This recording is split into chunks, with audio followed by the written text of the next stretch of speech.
The emergency dispatcher begged us to leave the lake immediately. Then she whispered, "It already knows your names." Back in 2018, me and 4 friends rented a cabin near Lake Red Hollow in northern Michigan. The place was isolated, surrounded by forest, and according to the owner, several people had disappeared around the lake over the years. We assumed it was just small-town rumors meant to scare tourists. The first 2 days were normal. We spent our time fishing, hiking, and drinking around the fire at night. But on the 3rd night, around midnight, my friend Tyler noticed strange lights moving across the lake. At first, we thought they were boats, but the lights looked wrong somehow. Too low above the water, and moving silently. There were 5 pale yellow lights floating slowly through the fog in a straight line. Then suddenly all of them stopped moving at once, like they noticed us watching. The lake became completely silent. No insects, no wind, nothing. Then one light disappeared, then another, until only one remained. And slowly, it started moving toward the dock, toward us. Tyler grabbed a flashlight and walked closer while the rest of us followed behind him. The closer the light came, the stranger it looked. It wasn't floating above the water. It was underneath it. Something deep below the lake surface carried the light toward shore. Then we heard the voice, soft, weak. "Help me." Rachel immediately froze. "That's a woman." The voice came again, closer this time. "Please help." It sounded exactly like someone drowning far out in the water. Tyler quickly called 911 and explained that somebody might be trapped in the lake. But the moment he mentioned Lake Red Hollow, the dispatcher went silent. After several seconds, she quietly asked, "How many of you are there?" Tyler looked confused.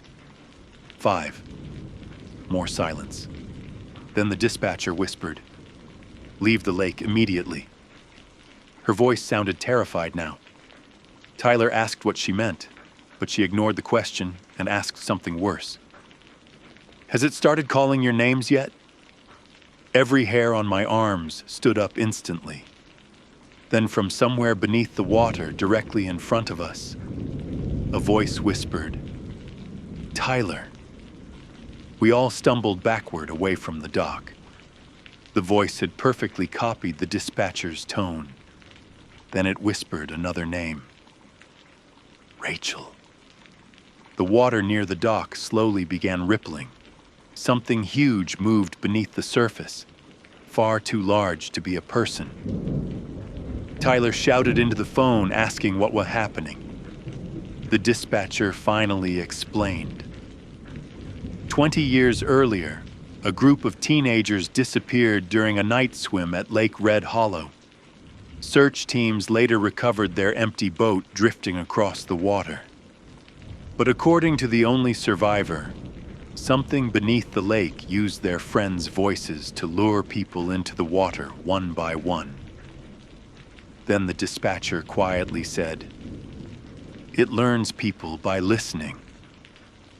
Dozens of whispers suddenly started beneath the lake surface, soft voices speaking underwater, all repeating our names over and over again. The water beside the dock slowly bubbled. Then a pale hand emerged from beneath the surface and grabbed the wood. Another hand appeared beside it. Then another. At least 6 pale hands slowly pulled dripping figures out of the lake. Tall, human-like shapes covered in black water. Their limbs bent strangely as they crawled onto shore. And even in the darkness, I could see they were smiling. Tyler screamed for everyone to run. We sprinted back toward the cabin while hearing wet, dragging sounds behind us across the dock. Rachel looked back once and immediately started crying. I made the mistake of looking too. The figures were crawling toward the cabin unnaturally fast. We locked ourselves inside and pushed furniture against the doors. Outside, the woods stayed completely silent for nearly a minute. Then came knocking at the front door. 3 slow knocks. Bang, bang, bang. And from the other side, Rachel's voice whispered, "Please let me in." Rachel was sitting beside me, crying. Then another voice came from outside.